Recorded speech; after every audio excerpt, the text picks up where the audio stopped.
We're not going to get into details where these came from or what they're used for in the real world. I don't think that's going to play into this.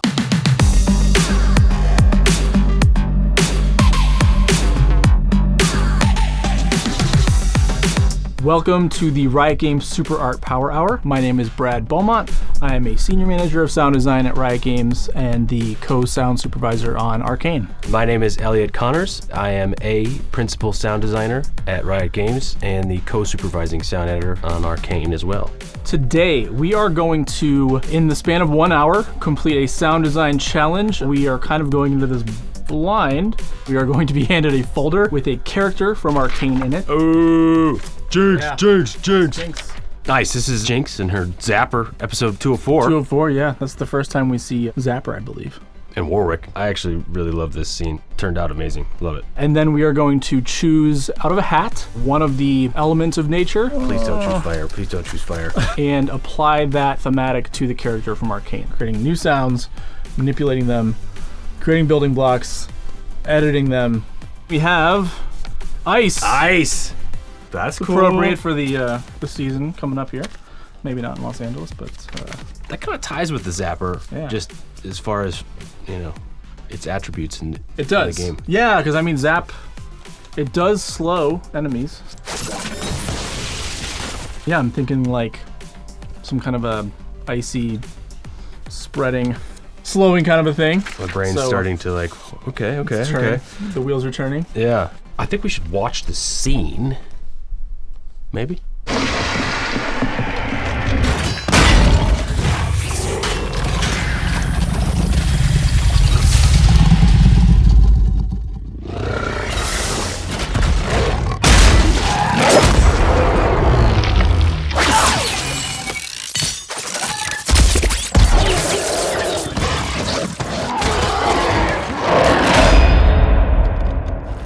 Such a fun scene. I think it's going to work with the ice because it kind of, how it hits Warwick, it freezes. Yeah, it kind of spreads out.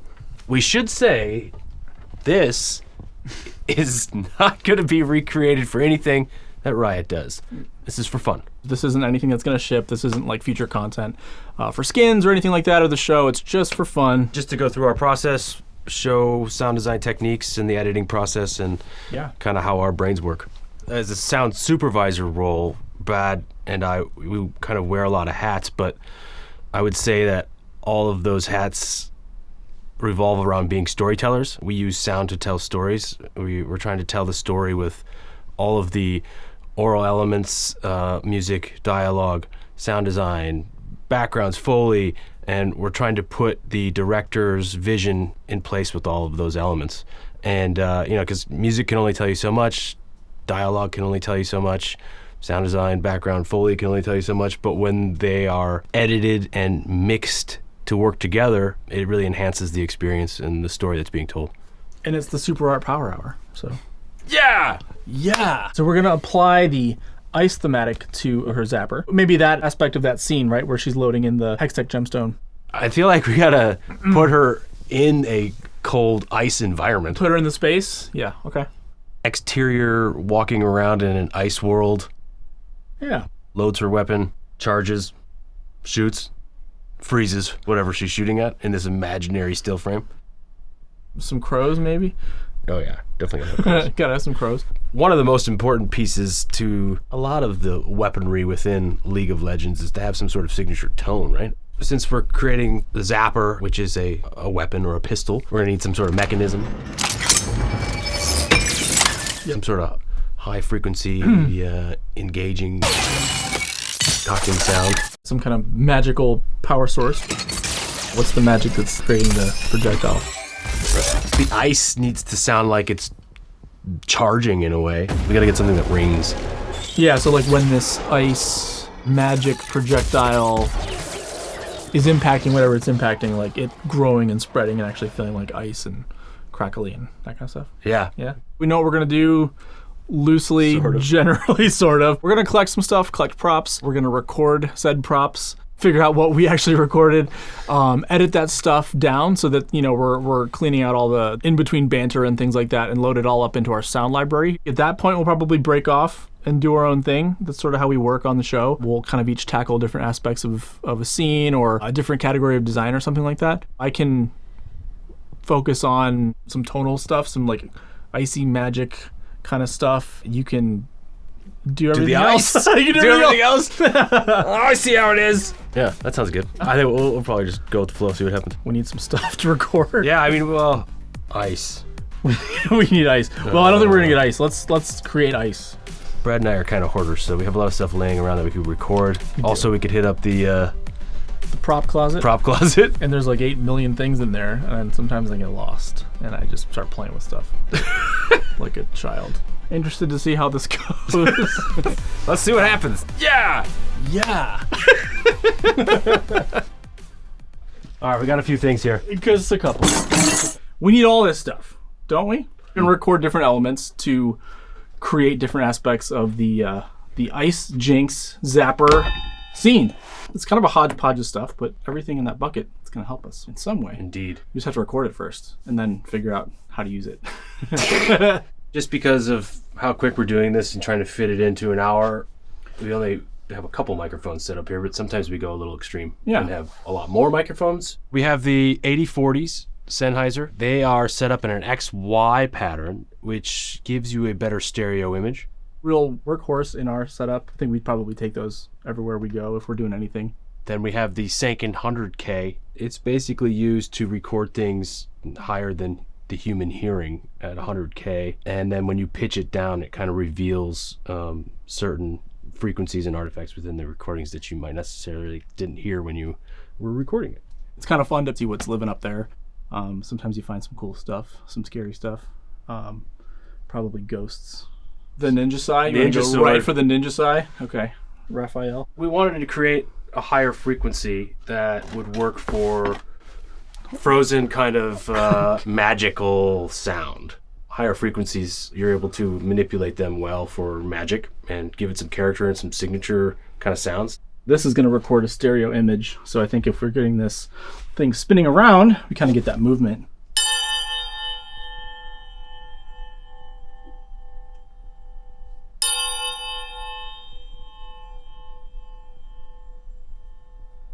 Cool. That's fun. That'll be cool. Normally, we would record that for like an hour, but because we're short on time, and this is the Power Hour Challenge, we're going to move on to the next thing. What else we got in there? Let's stick with the higher frequencies in the kind of metallic world to do some of the mechanisms for the gun. For the gun mech? This particular sound might be cool for just helping out the transient on the gunshot.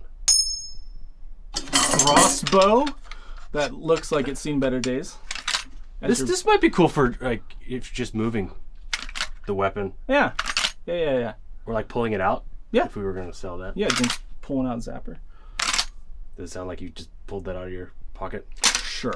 Yes. Do you have your tetanus shot? Yes. See that one? It's like a car jack from like 1930. Oh, that's really cool. Part of a trailer hitch, right? Yeah, there's a cool rattle in here. Cool mechanism kind of sound.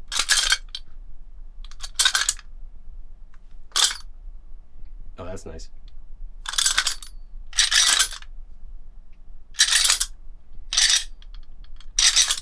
Oh, yeah, that was it.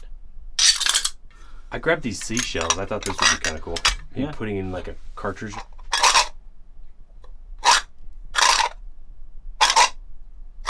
Yeah, I like the texture. Like it's got like a rocky, could be icy texture once we manipulate it.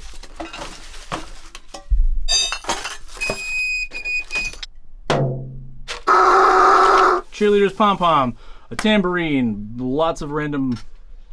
Oh, was that a beaver trap? I don't know if we want to lose hands. Maybe we just say we've already recorded this. We've got the mechanism. I think we got that transient kind of covered. Maybe we should get into Iceland. We've got ice zapper, ice jinx, ice everything.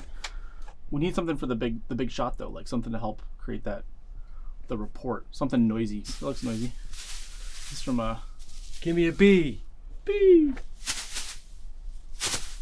Also, like if we're gonna sell her like maybe walking around in this cold environment. Oh yeah, some I don't know. footstep Maybe we stuff. should do that. Her gear, Whatever she's wearing. her clothes. Yeah.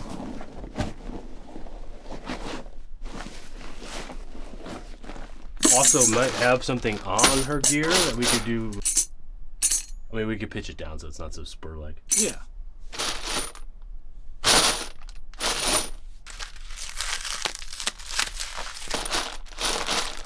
Aluminum foil. Oh yeah. If there's kind of a slowing element, Like a slow kind of crumble. Yeah. slow crumble to kind of help sell that Yeah. kind of like ice spreading kind of vibe.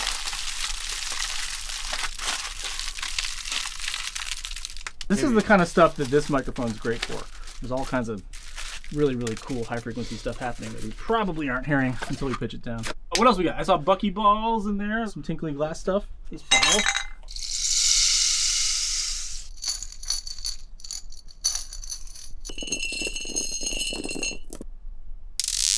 Oh, that was the. That was it. That was the one. All right. That was it. I think this was built for recording sounds for Ivern, actually. Kind of used for creating rope creaking sounds. We actually used it as well for the sounds of like the black rose, the vines stretching and things like that. Season 2. So really cool device. Anything for wind? What about this like pan flute here? You wanna Sure. flex your pan flute skills?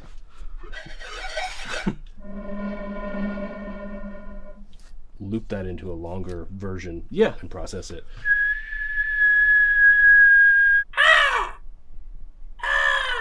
I'm putting crows in this some way. You have a very weird job. Got it. Oh, gross. It works. You're gonna make it, buddy.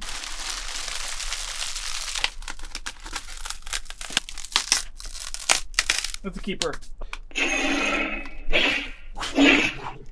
So now that we've recorded all this awesome stuff, we are going to take it and chop it up into bite-sized chunks, and I'll obviously like remove all the filler, us talking, things like that. And what we'll do is we'll take those recordings and we'll put them in the sort of the greater Riot sound effects library, which is managed by the wonderful Paul Paduska. Thank you, Paul. Sound designers from all over Riot can use this stuff. This kind of stuff happens on a daily basis here at Riot. There's folks all over the place recording all kinds of stuff, editing them, uploading the recordings to the server, and then, yeah, the rest of the sound designers at Riot are allowed to take them and use them for whatever. It's an awesome collaborative effort here.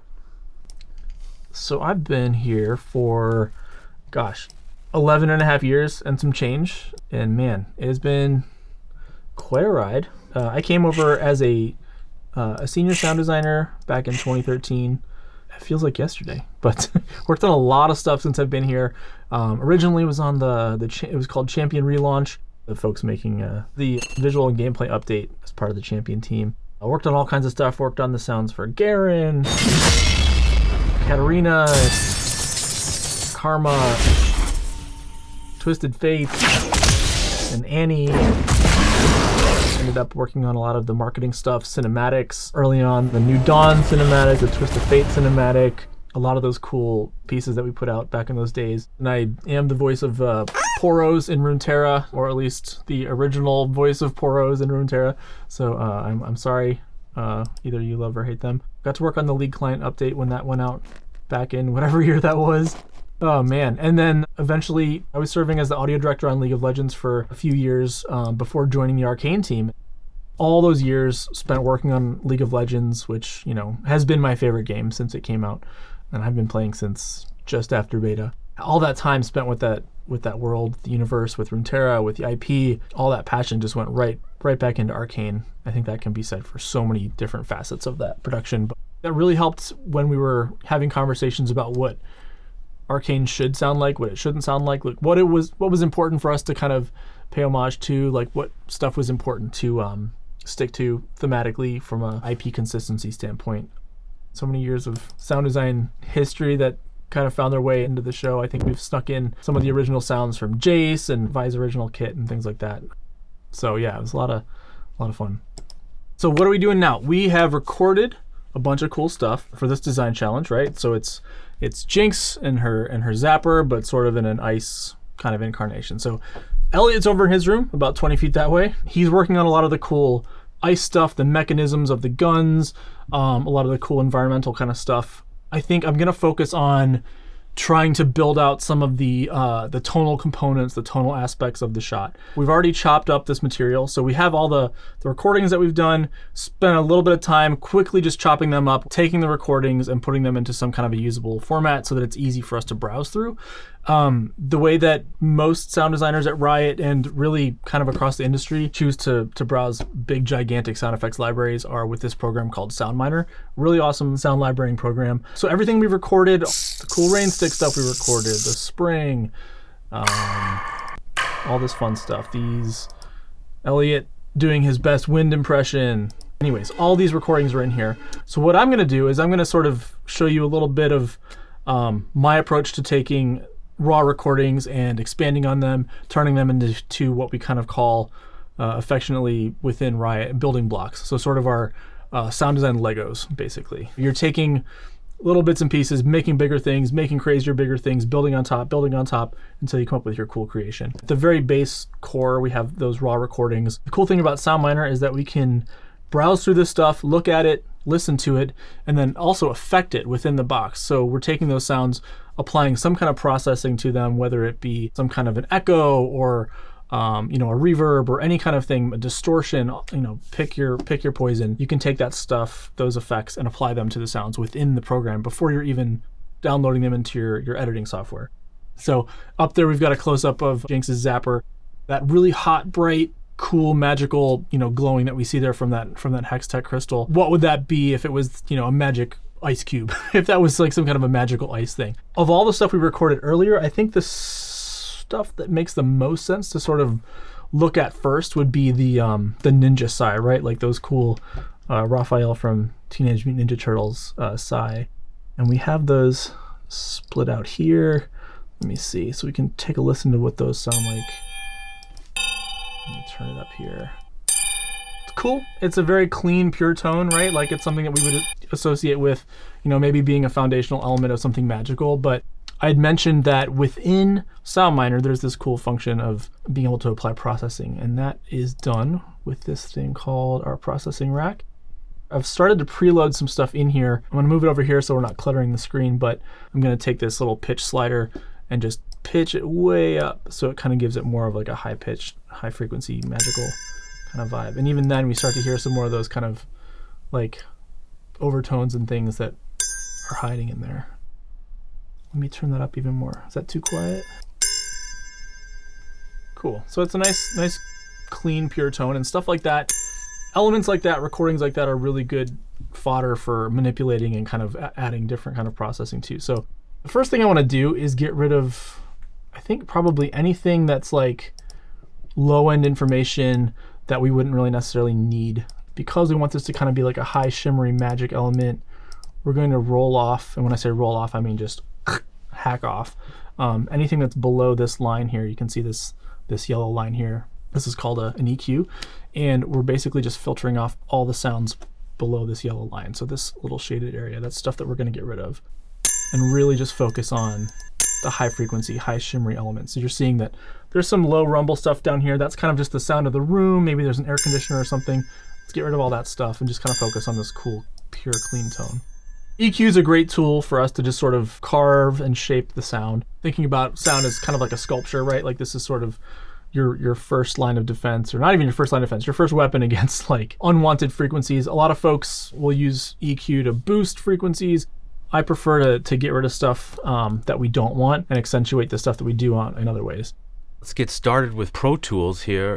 I'm just going to load up a session of mine. Pro Tools, when it comes to editing and mixing in film and television, Pro Tools is a pretty standard DAW, digital audio workstation. There are quite a few other applications out there, but as far as film and television, this is pretty much what everybody's using. If I had any advice for somebody trying to get into the industry, I think Pro Tools would be the first one to just learn the ins and outs and get quick with it. And if you feel like some of the other applications work better for you, go ahead and use them. I know in game audio, and a lot of people around Riot use different applications, but I use Pro Tools. So this is kind of my template, and another just quick piece of advice is to figure out a template that works for you so you're able to create quickly and be able to put down ideas quickly, because in this industry and on creative projects like this, ideas come to you quickly, and you want to be able to put them down and create and make sure you have the ability to do it comfortably and as fast as possible. So here's my template. It kind of lays out our workflow on Arcane. At the top here, you have auxiliary tracks. Aux tracks are kind of, as an analogy, kind of like a bridge. If all roads kind of lead to a bridge, an aux track is where all kind of your audio tracks or food groups go to one central output. I have the different food groups here. Here is dialogue, and I have this in active. As you can see, it's kind of grayed out just because I'm not doing any kind of dialogue work today or music work, but I just kind of wanted to show how this was laid out.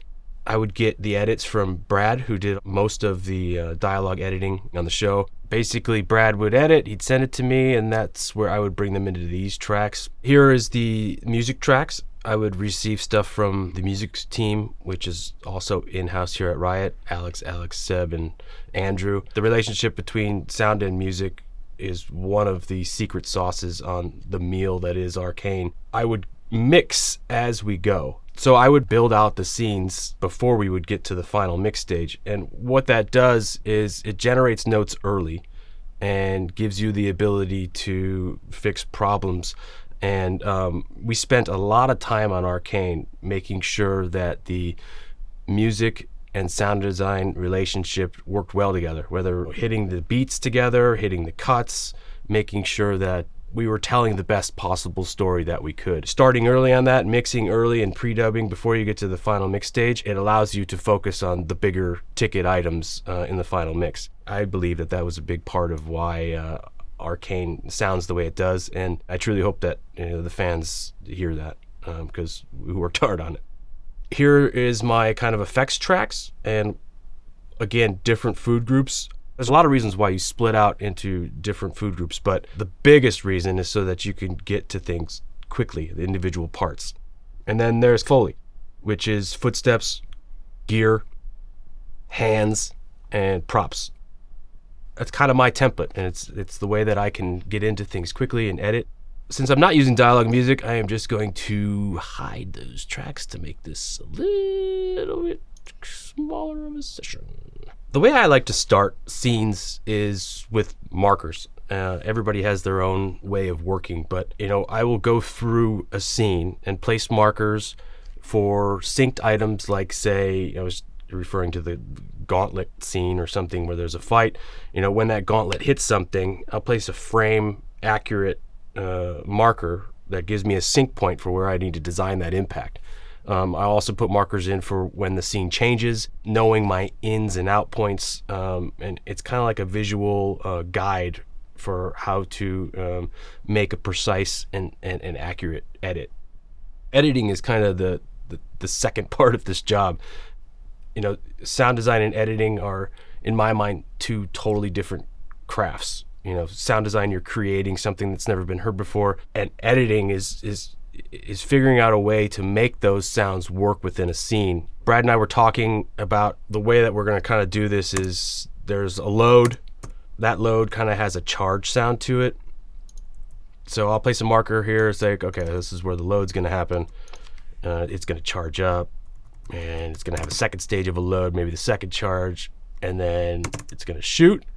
It's going to travel through the air, and then it's going to, hit an enemy or a wall or an imaginary tree within some sort of ice fantasy land. You got to use your imagination for this, people. Next step for me, I kind of want to squeeze this sound a little bit, right? So making it a little bit louder, giving it some more volume, and also hearing a little bit more of that shimmery tail. One of the ways we can do that, there's a lot of ways, is with compression. And compression really just lets us reduce or manipulate, in this case, reducing the dynamic range of the sound. So the difference between the loudest part of the sound and the quietest part of the sound, we can manipulate that with compression. So in this case, we are being incredibly aggressive with the compression because we really want to focus on increasing the level of those tails of the sound. So kind of like the shimmery stuff that happens after that initial, really bringing out the kind of shimmery tail of the sound. You remember when we were recording those Ninja Sides, like we were spinning them, right? And we're looking at the stereo recording. So we've got the other microphone in here as well, but this recording we're looking at is from the stereo microphones. You can kind of feel, maybe not right this second, but you can kind of feel the modulation and sort of the movement of that sound as it kind of is traveling between the two mics. It kind of gives it cool character, kind of cool tonality, just kind of a more interesting flavor. So those were kind of some flubs, but it's okay. We'll make those sound cool. The next thing I want to do is I'm going to use this tool called Crystallizer. And Crystallizer is sort of a, well, it says it right here. It's a granular echo synthesizer, but it's a really cool way for us to add interesting, unique pitched echoes, or like cool, interesting overtones and things like that to sounds. And if we check that out, so we're giving it a little bit of extra sauce, not too much, but just giving it a little bit of extra character. And then I kind of want to bring up this guy here, which is called Transmod. It's a transient modulator. So we're basically going to squeeze a little bit more life out of the beginning of that sound, so that initial impact, hopefully not killing anyone's ears in the room. No, not too much. And in a lot of cases when you're in sound design mode, you're doing things with these tools that are maybe not their intended use, right? Like you're kind of using tools in ways that are unintended to kind of stumble upon happy accidents sometimes, or maybe there's just methods that we've come up with over the years that have just worked on previous projects that we carry with us. So please, no professionals out there cringe at some of the usage of some of this stuff, because sometimes we just go a little bit crazy. But we're making building blocks right now, and this is just kind of fun, create your own paint playground time. This tool is going to do a lot of heavy lifting for us in terms of making it some bigger, fuller, kind of more expansive. This is a really cool reverb called Cinematic Rooms by a company called Liquid Sonics. And that's going to add an amount of reverb and kind of give us more of a tail. It feels like it's living in the space a bit more. Taking that and coupling it with this tool called Slapper, which is going to give us a bunch of cool delays and echoes to kind of build on the sound.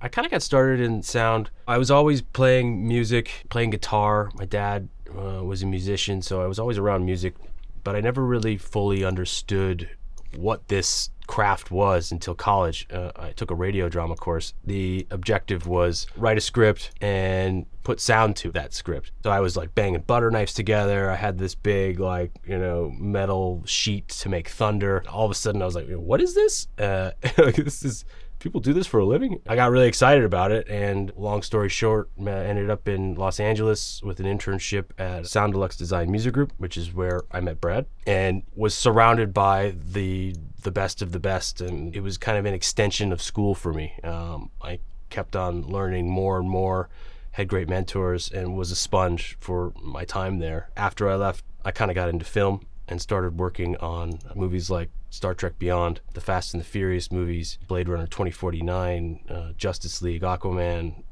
Frozen 2. In between my film schedules, because in that world schedules change a lot, I would work on things for Riot.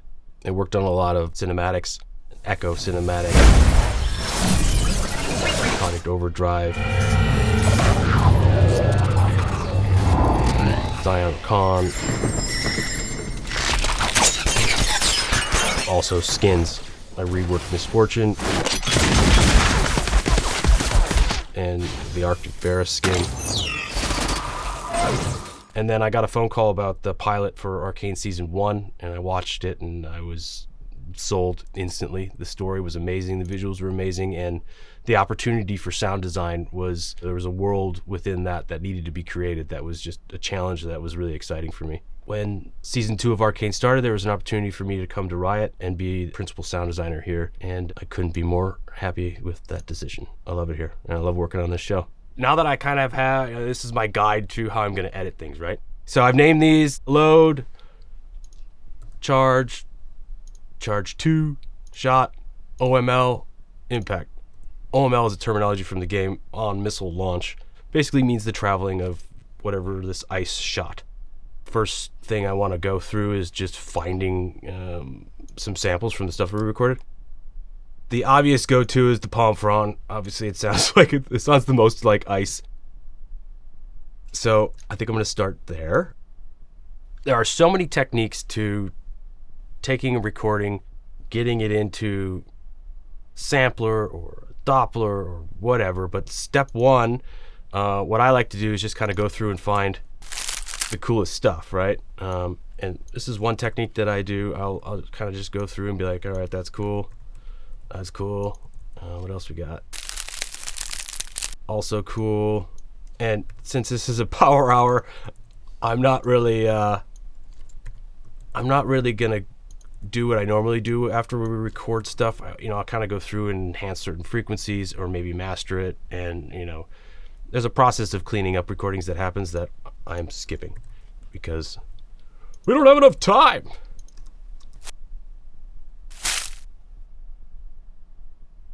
I think that was pretty cool. One quick way that I do this, I'll select all the stuff that I grabbed, and you can kind of use this space clips option, and I think it's set up 5 frames. Yeah, that's cool. And then now I have all of this. I'm going to hit F just so that we have some fades. And then I'm going to consolidate. That's not the right one. Stop! And then I'm going to consolidate this to make a new audio file, and I'm going to name it, and then just put samples. And then export this. We'll just go to the desktop here, because why not?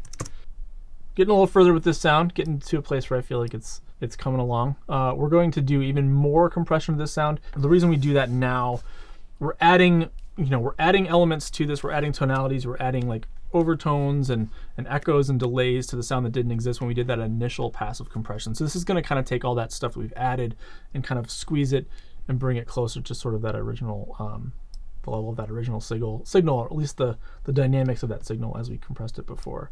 Let's take a look at this guy. This is a very, very awesome workhorse of a compressor that we've used many, many times before. So this process of manipulating sounds and sort of sculpting them, going through layers and layers and layers and chains of processing is something I've been doing for a long time, and sort of developing, altering, kind of amending that process over the past 20 years. It's gotten a lot quicker. I've learned what not to do as much as I've learned what to do. I got started at a place called SoundLux Design Music Group back in 2004. Awesome place where I got to work on everything from the Resident Evil franchise to Alan Wake to Gears of War to Need for Speed, and so many different things. I'm gonna pitch these back up again. There we were. And we were compressing these again so that we were kind of getting more mileage out of the new tails and the sort of echoes and stuff that we've built on. I'm gonna get a little bit more brightness and some little high end out of this stuff using a plugin that we started using on season 2 of Arcane. Really, it's called Fresh Air. It's kind of a nice exciter, gives some nice air and space to these sounds, and gives us a little something else on there. And then to kind of top it off, this setting that I like to use on FabFilter Saturn, which is a great plugin, just to kind of give it some extra sauce here.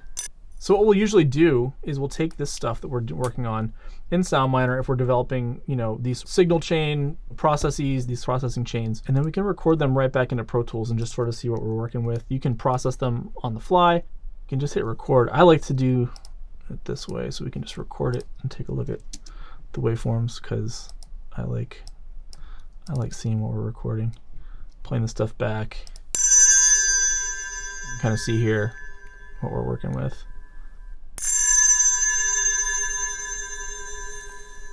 You can go back in SoundMiner and change stuff on the fly. You want to add more reverb time to some of this. You know, we're going to get a much longer tail. So I think that gives us kind of a cool tonality that we can use. I'm going to pass that stuff off to Elliot and let him, oh boy, let him work that into our final design. This is sort of the original recording we had from this morning, right? So this is just sort of the plain Jane. It's really quiet. Let me turn it up a little bit so you can hear it. Yeah. These little ticks. A little bit of resonance coming off, and then we've kind of upgraded those into these cool, big, beefy, kind of like really magical sounding, you know, chimey elements that we can take and work into that there. Like that's feeling kind of icy, kind of wintry, kind of magic ice to me. Of course, that's not the full sound. This is just one element, one tonal component of what that final design will be. But it's always nice to have good, clean, you know, tonal components like that when we're working on Magic stuff. That way, we can manipulate that versus the, you know, the mechanical elements or the more explosive elements, yada yada yada. So I'm gonna put that to rest. Move over to a new element here. Another way that we like to generate building blocks here is by taking multiple different synthesizers or virtual instruments and kind of stacking them and kind of creating tonal components, not too dissimilar to what we just kind of created, but just as like a kind of companion asset that can live alongside that. I sort of pulled in a couple synths that I thought might be cool for this. So this is FabFilter's Twin 2. So this is a 3 oscillator subtractive synth. Yeah, let's take a listen to what this could do for us. I've sort of loaded up a preset here of these kind of like fairy chimes that I think could kind of fit the mood of this. So again, kind of that high frequency. It's got a little bit of like a weird modulating aspect to it. It kind of almost sounds like sci-fi or synthetic, but what I like about it is that it's really clean, it's really pure. That's going to help cut through and kind of be another component to sort of, you know, help drive home that sort of magic essence. And then on the flip side of that, we have another synth loaded in here on a different track. We're using Contact 7 Native Instruments here, and there's this cool instrument called Ashlight, which is it's a granular synth. There's a preset that I sort of tweaked. It's kind of like a crystal bell kind of preset. We can take a listen to.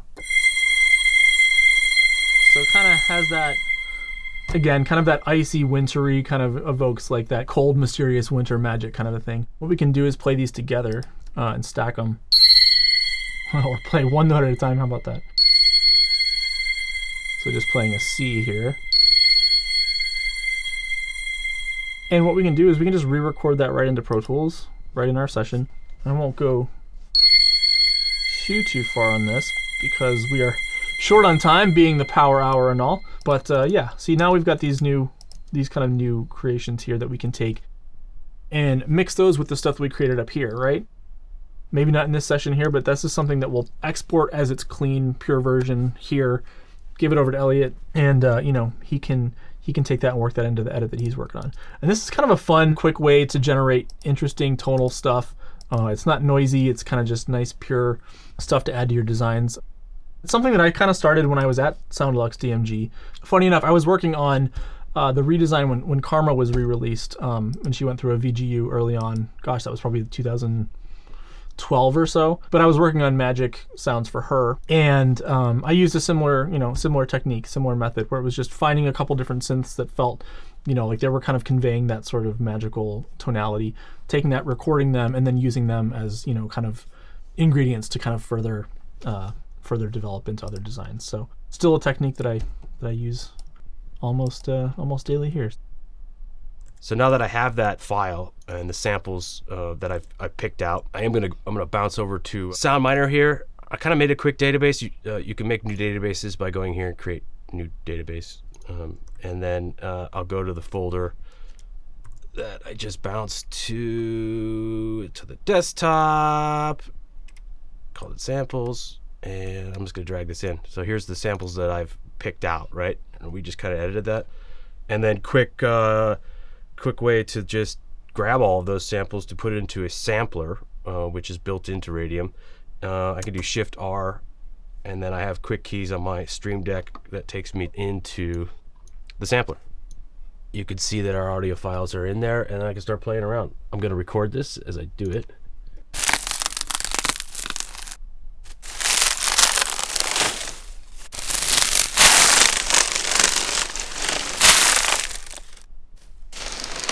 And I think we'll do like stuff for the loading.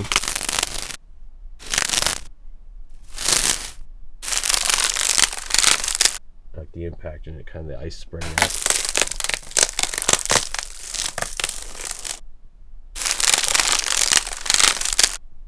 Cool. I've recorded that, and I'll come back to where I have the markers laid out, and now we have all that stuff we just did chilling. I don't know, it'd kind of be cool to have the ice impact at the end and have spread out just a little bit, and then that quicker stuff might be fun to have just to have like on the load. So I'm gonna put that here. You can see how I'm kind of using these markers as guides. The load sound might start here. Maybe the ice has this kind of texture of freezing, and then on the second charge, this would be cool if it kind of pitched up. Also, back to my Stream Deck. Basically, all of these plugins that are on here are an option for Audio Suite. Here are the list of all of the plugins that I have installed. And I have those as quick keys to quickly get to, say, pitch and time. I can hit this button and it brings up pitch and time, and I can quickly, you know, within seconds, pitch this file up and have it feel like it's rising in pitch, so it's kind of a charged sound, help embellish it. And I have that for pretty much anything that you want to do. I mean, I have it for you know, reverb, slapper, delay, all of these kind of fun things to just quickly mess around with and create. If I wanted to do something weird like that, maybe on the impact with the ice, I could just be, I mean, that's probably that's kind of weird. Anyway, fun, fast way to come up with ideas that may or may not work. The next thing I wanted to take a look at is designing out more concussive, like more traditional gunshot-y kind of sound, which is usually something you're going to need for, you know, any kind of weapon sound, whether it be sci-fi or fantasy or other. You're going to need some kind of a shot that feels like an actual gunshot. Not all the time, but a lot of the time it's helpful. Since we're trying to do everything from scratch here, I'm going to enlist the help of Radium, which is the built-in sampler. I think that's a disservice calling it just a sampler. It's kind of like a magical tool, but it's basically got all these different slots, sampler slots, that you can load in sounds that you're pulling directly from SoundMiner. I'm going to move it in and out of the screen. The first thing I want to look at to create this sort of, you know, traditional sort of gunshot type sound, that little drum that we recorded. I think that's going to give us our beef. That's going to give us our low end. Let's take a listen. Oh boy. You just wait. All right, so we got these sounds. It's kind of a nice low boom. And there's things that we can do to kind of beef that up and make it sound bigger and cooler and fuller. So I'm going to load that guy into a sampler slot here. I'm also going to, I think I'm going to pick out that sound we recorded of the little buckyball, that little metal ball sitting on top of that bottle opening. I like that as sort of like a nice kind of transient ticky element to kind of help sell the shot. Let's see what else. Maybe the crunch and the crack from those palm fronds that we recorded.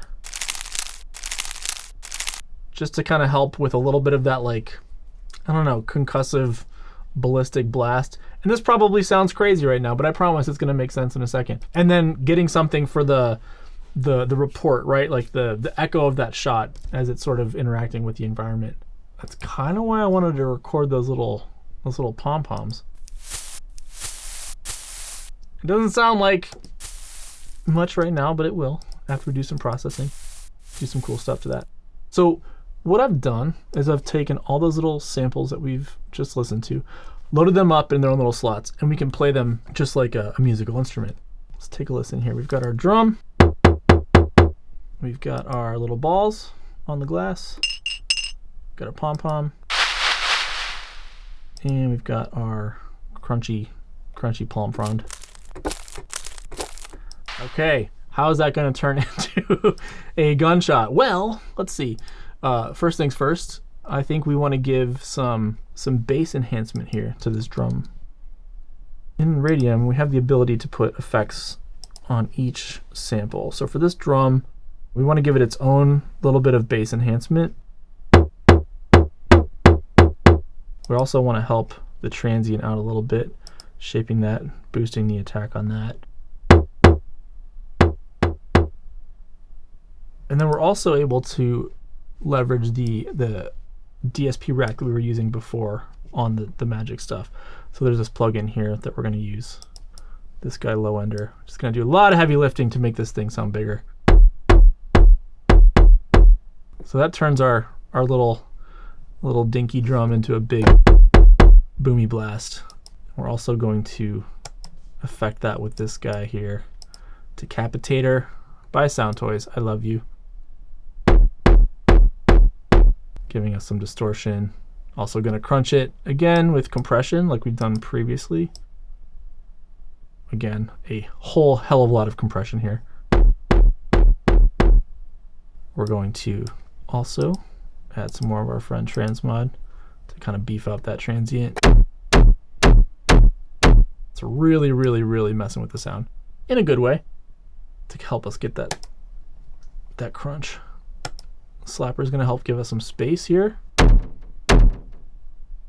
And then EQ wise, this is something we'll look at the end, but we're actually able to, we're going to kind of sculpt the overall sound when we get to the end of this thing.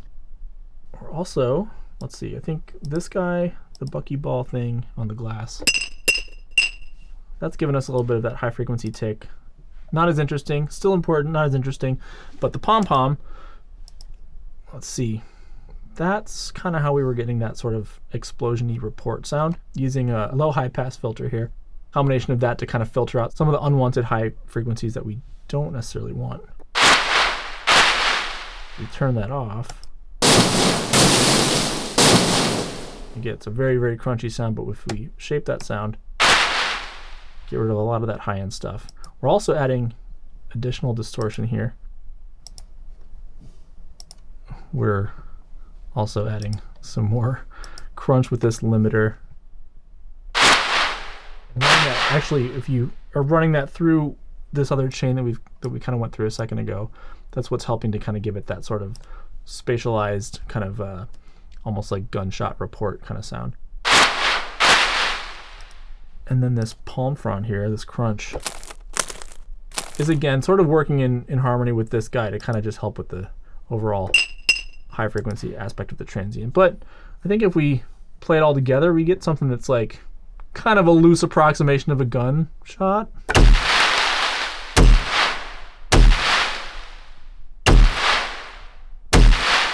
Not perfect by any stretch of the imagination. We also have very limited time. This is probably something I would spend a lot more time on if this wasn't the power hour, but it's cool to show you guys this sort of quick and dirty way that we can kind of create this stuff from scratch. Yeah, and then we can re-record that back into Pro Tools again like we had done previously. You can also just export it offline. That's not as fun as actually watching the waveform. Come on, how fun is that? So then we can take that, we'll chop that up, we'll name that, and then we'll put that in the library, and then that's, more stuff that we can use to edit, design on top of, use that as elements to design more stuff. Another technique for combining the art of editing and sound design, the samples that I pulled out of the recording, I sometimes like to edit samples into each other in different ways. I'll take the beginning of one file and use the end of another, and vice versa, just to make a long version of what I've chosen as the best possible samples from the recording. So here are some like stuff that I chose. I'm just gonna take a couple of these and edit them into each other, and it's gonna sound really weird right away, but I'll show you why in a second.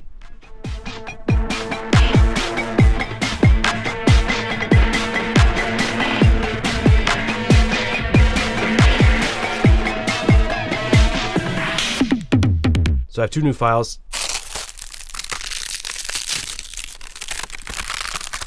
Now I have a very extended version of all of the samples playing. Why would you do that, Elliot? Well,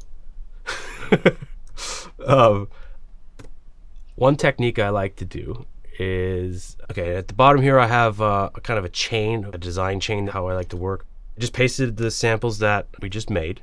These are audio tracks, and they feed different aux tracks that have different processing on them. Processing along the lines of pitch, flange, phaser, chorus, all tools to make new sounds by using processing.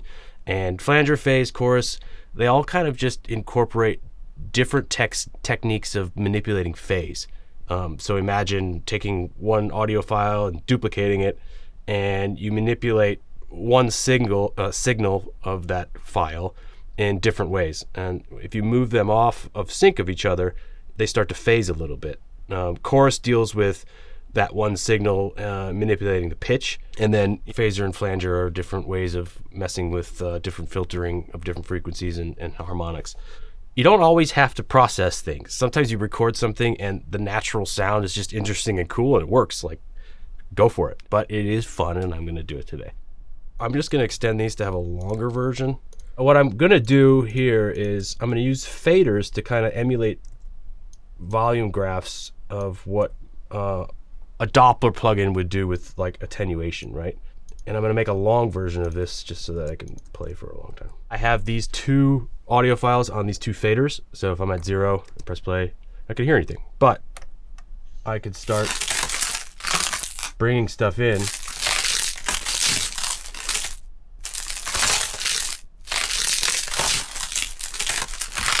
And this is a fun technique because you're actually physically able to do this, which is fun to do. And I'll sometimes lay out all of these faders with things and just be manipulating all of them at once. But this way you can control what sound you're throwing in and get different flavors. So if I put like a different version of Ice, which maybe I took the tinfoil we recorded or whatever, I can basically use volume automation to determine which one I want to hear. And that's kind of just going through with this kind of chain I have set up. I can add reverb and delay and other weird plugins just to like, now it's a totally different vibe. Now it's a little bit more ethereal.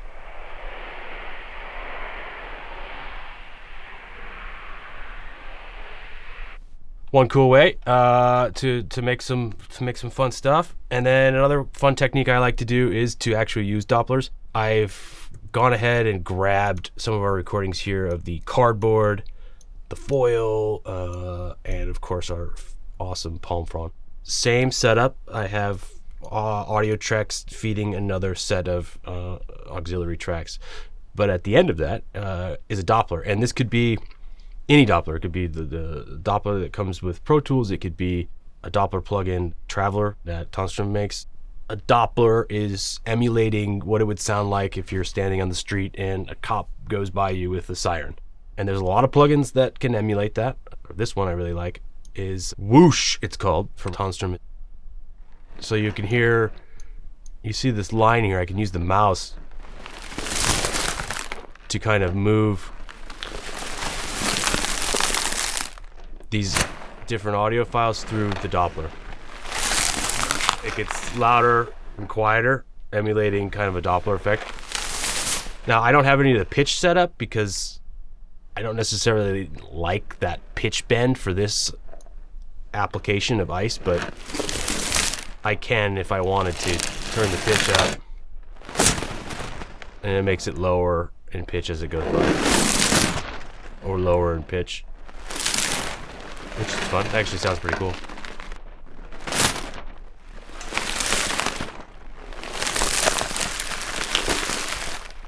That's another fun technique for laying out recordings you've made that are similar or not similar and make kind of Doppler effects from them. A very fun, happy accident way of coming up with new building blocks. You can add and subtract different processing if you want. From there, I could even, if I wanted to, even go further and just make this into wind if I wanted to. Let's show you.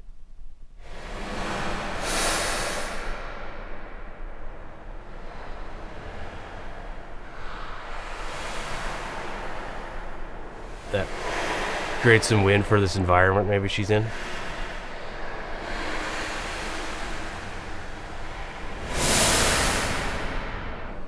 That's pretty creepy. Same sort of technique. We were dropping little pebbles on the bottle. Same exact kind of technique. I'm gonna get rid of the verb on this, but now I can make some really weird sounds with. That's not the palm frond and ice stuff, but the bottle.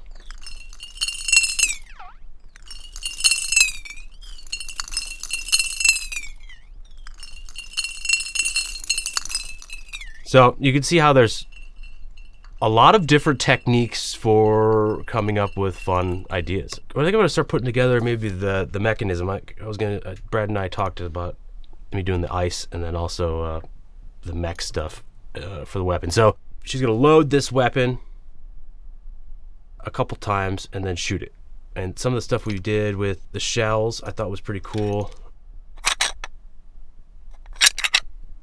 Like that. Sounds fun.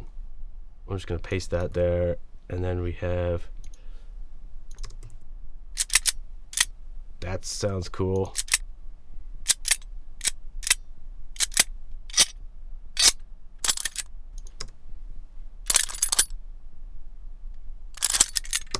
That one's good. So I'll come back to my kind of guidelines of how we were gonna do this. So she's gonna load it, so we can put that there. All right, so we kind of went through the cool mechanisms things that I want. So now go back to my markers, and I place some of those to where we want them to happen. We were talking about the load, and then we were talking about a second load. So now we have that in place. From there, we should probably start building out the shot. So something unique to shots that I like to do is have this high frequency sort of ting for the pin that happens within a gun. And it gives you that ting. That bullet casing that I was hitting had a really cool, unique, high frequency ting to it. Like, we kind of just dropped it. Yeah, that's cool. I'm gonna put that in, and I'm not gonna do anything to it. No processing, people. The one thing I wanted to get in was the beaver trap. Here is the beaver trap. I know we didn't record it, but we recorded it for the show, in this scene. Which sounds awesome silent.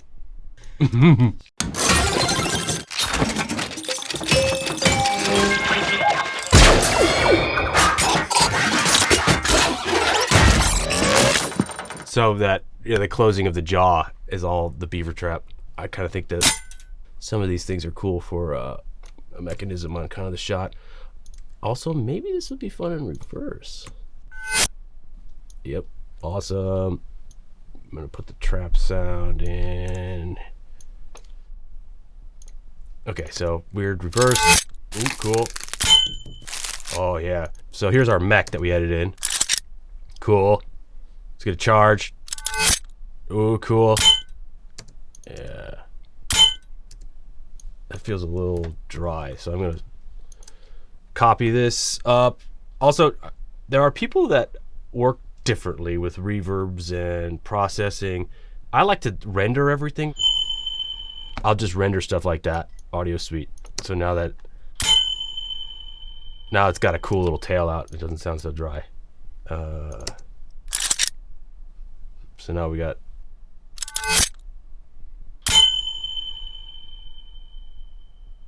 That's pretty cool. I think we'll use that.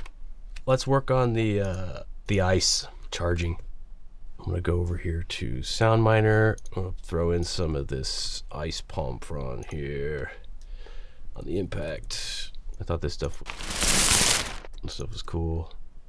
I'm gonna take that and put that here for kind of a charge. So we're gonna load it. We're gonna have a charge. And then some of the tonal aspect is gonna come from Brad. I know he's working on that right now, but I was just kind of putting in some of the ice stuff. Let's see where we're at.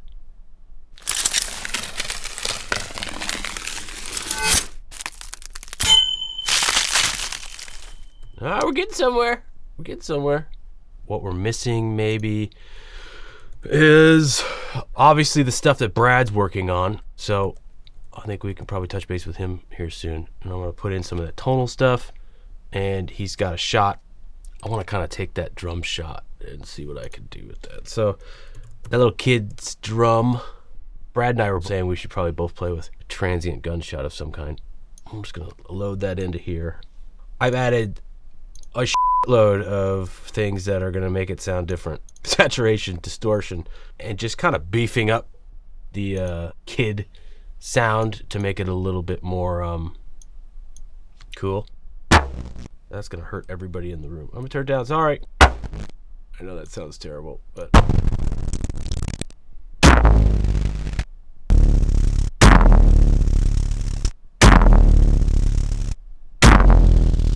This one will be fun.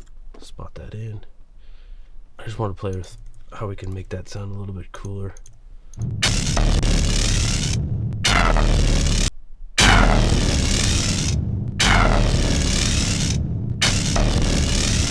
Getting a little Star Warsy, but whatever. Nobody's judging us. We're gonna use it. So I'm just gonna edit that in quick. Okay, cool. I'm gonna use that for a shot and the impact. The one thing I wanted to play around with was taking my whistle. Yeah. This kind of stuff. And then I use my voice, which sounds awesome by itself. I'll load in my voice first. I have loaded in my whistling voice into the sampler. I have added EQ, delay, and some reverb just to kind of mess with it a little bit. I'm going to play at the pitch so that it sounds like the wind is actually moving.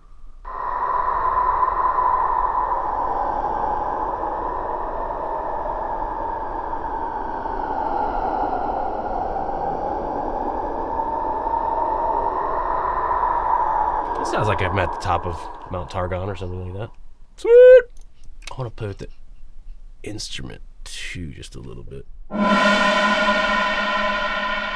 That was the little instrument toy we were blowing into. Again, delay to put it into a different universe.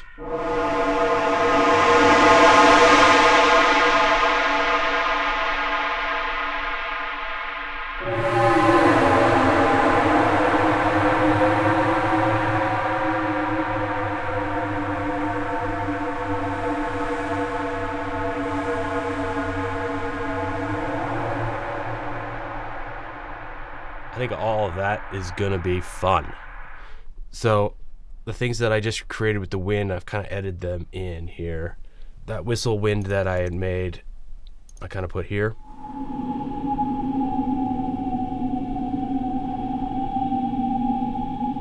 Sounds like we're in the ice world. And then that layered with the koi instrument, with all of it together, we kind of got... Sorry, I added this rain stick too because kind of sounds like snow falling.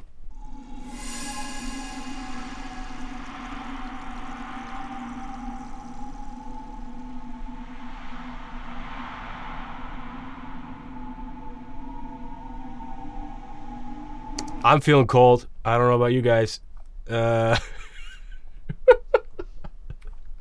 Oh, I know. One thing I wanted to do was kind of sell her walking around. We did some stuff with the coat that I thought was fun. I think that's going to be cool. Well, let's take that and bring that in. I took the coat and I have edited that in slightly. Here is that.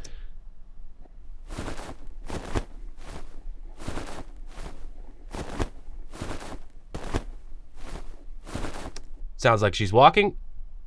So just that with some of the palm frond stuff, the pom to help sell maybe that she's walking on ice.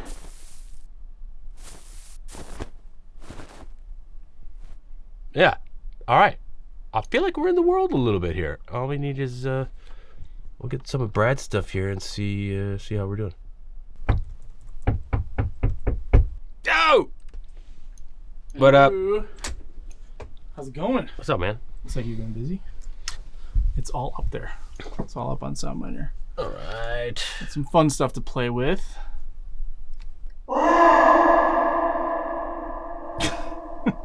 You had to. You just had to. Let's see here. We got a shot. Oh yeah, that's dope. That's the tonal stuff. So did that with some stacking synths. Thought that might be nice for like, you know, the tonal kind of dicey magic stuff. There's also like a shot. I use that drum and the pom-poms and some other stuff to make some kind of like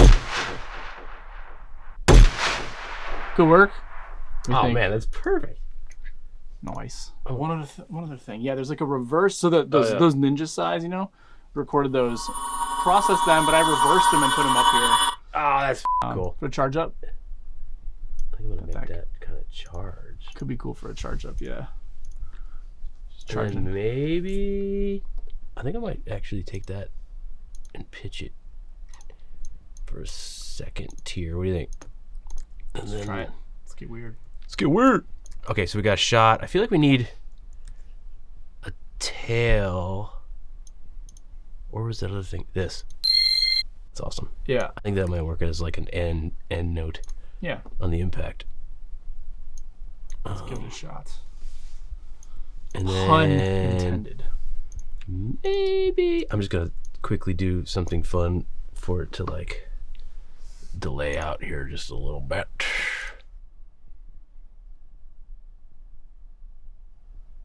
Good old Valhalla.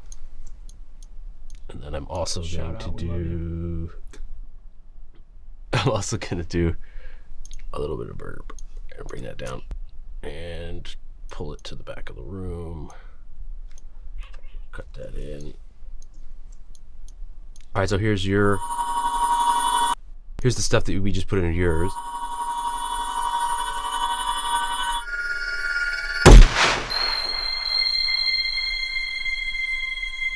All right.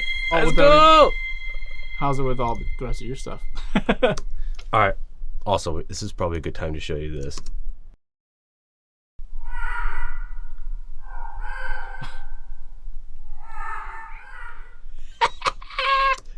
All right, I'm gonna mute this stuff that's like the Bee Gees and the Crows. We'll take it all in a second, but let's just take in the shot. Ready?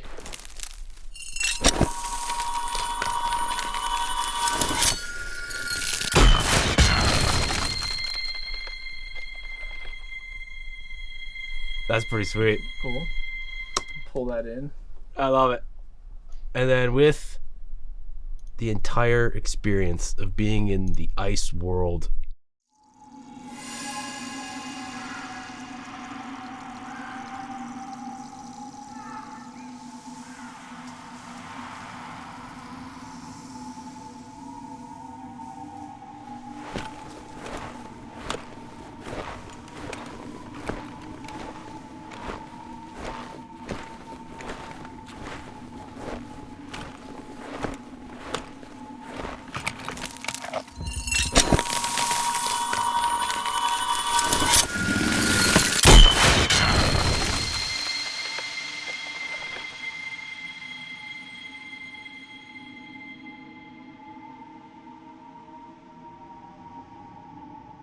That's pretty cool. No more crows on the outro.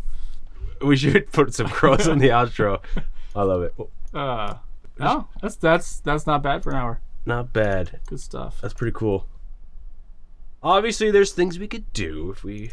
There's lots of things we Would can do. Lots of things we can There you do, go. but Here's your crows at the end.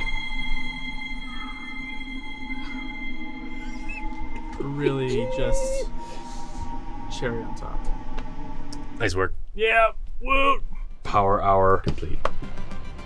That was fun. That was fun. That was rough. That was a quick hour, but Yeah. I think it turned out pretty good for an hour. Heck yeah.